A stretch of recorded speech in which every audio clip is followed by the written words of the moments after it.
ఒకసారి ప్రజా జీవితంలో పబ్లిక్ లైఫ్లో ఉంటామని నిర్ణయించుకున్న తర్వాత ప్రజలు ఏ పాత్ర ఇస్తే ఆ పాత్రలో పనిచేస్తూనే ఉండాలి. అది రాజకీయ నాయకుని యొక్క రాజకీయ కార్యకర్త యొక్క లక్షణం అయి ఉండాలి. అదే నిజమైన రాజకీయం.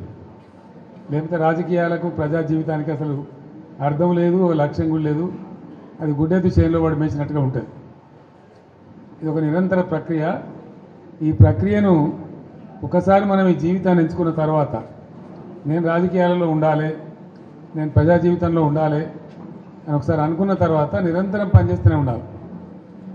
మేము అధికారంలో ఉంటేనే లెక్క, మాకు పవర్ ఉంటేనే లెక్క. అందుకోసం మీ అందరికీ నేను మనవి చేసేది ఏంటంటే, మన పిఆర్ఎస్ పార్టీది ఒక ఉజ్వలమైన ప్రస్థానం. మనది విజయగాథ, అపజయగాథ కాదు. ఇవ్వడున్నారండి 2000 సంవత్సరంలో తెలంగాణకు మర్చిపోయినాం కదా మనం అందరం కూడా. ఎక్కడ తెలంగాణ, ఏం తెలంగాణ? నన్నే అన్నారు చాలామంది, తెలంగాణ పోదాం రారంటే క్యా దుకాణంలాగా సాబ్ అని మాట్లాడింది. అంత దారుణంగా మర్చిపోయింది. కంప్లీట్ బానిసలం అయిపోయినాం కదా ఆ రోజు. మన భాషను మాట్లాడడానికే భయపడ్డ రోజులు అది. మన సొంత మాతృభాషను బషీర్బాగ్లో కాల్చివేయటం ఇవన్నీ జరిగిపోయిన తర్వాత ఒక దశలో ఇంకా లాభం లేదని ఒక పిడికెడు మందితోని ఆనాడు చంద్రబాబు నాయుడు ప్రభుత్వం ఉండే రాష్ట్రంలో అతని చేతిలో 29 మంది ఎంపీలు, 185 ఎమ్మెల్యేలతో గెలిచిండు. 20 ఏళ్ళు రాజ్యంలో ఉంటా అంటాడు. పేపర్లు, మీడియా అంతా ఆయన చేతుల, సినిమా పరిశ్రమ వాళ్ళ చేతుల, మొత్తం పరిశ్రమలు వాళ్ళ చేతుల. వాళ్ళు గీసిందే గీత, వాళ్ళు రాసిందే రాత.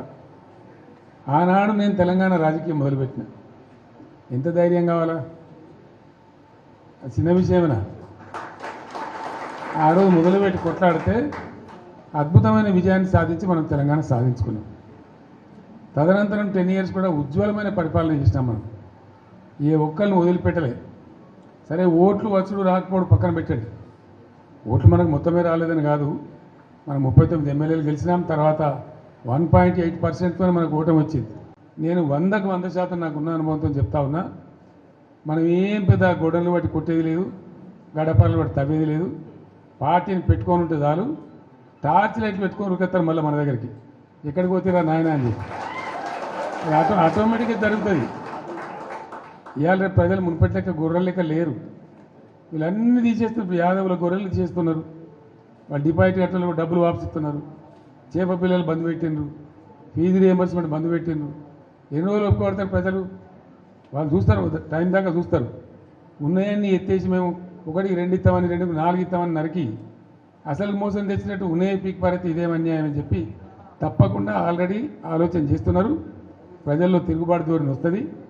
డెఫినెట్గా మంచిగా బ్రహ్మాండంగా మళ్ళీ మనమే గవర్నమెంట్కి వస్తాం. ఇప్పుడు జరిగింది దారు ప్రజలకు ఏమైందంటే అక్కడక్కడ ఇప్పుడు వస్తున్న అనుభవాలు కఠినంగా ఉన్నాయి. ఇక చాలనుకుంటారు. మళ్ళీ తప్పిపోయి కూడా కాంగ్రెస్కి ఎదురా బాబు అనేటువంటి అభిప్రాయానికి వస్తారు.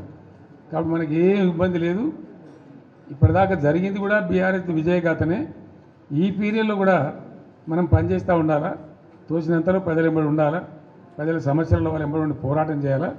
మీకు ఏదైనా మంచి చెడ్డ అయితే పార్టీ చూసుకుంటుంది. పార్టీ మీకు అండదండగా ఉంటుంది.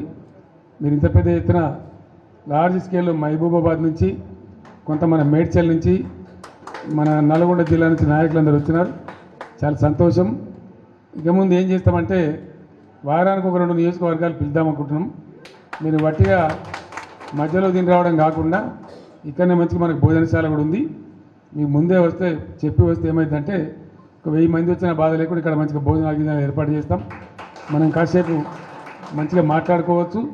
అది నియోజకవర్గాల డేట్లు మేము త్వరలో ప్రకటిస్తాం. ఆ ప్రకారం వచ్చినట్టయితే కాన్స్టిట్యున్సీ బై కాన్స్టిట్యున్సీ ఈజీ ఉంటుంది.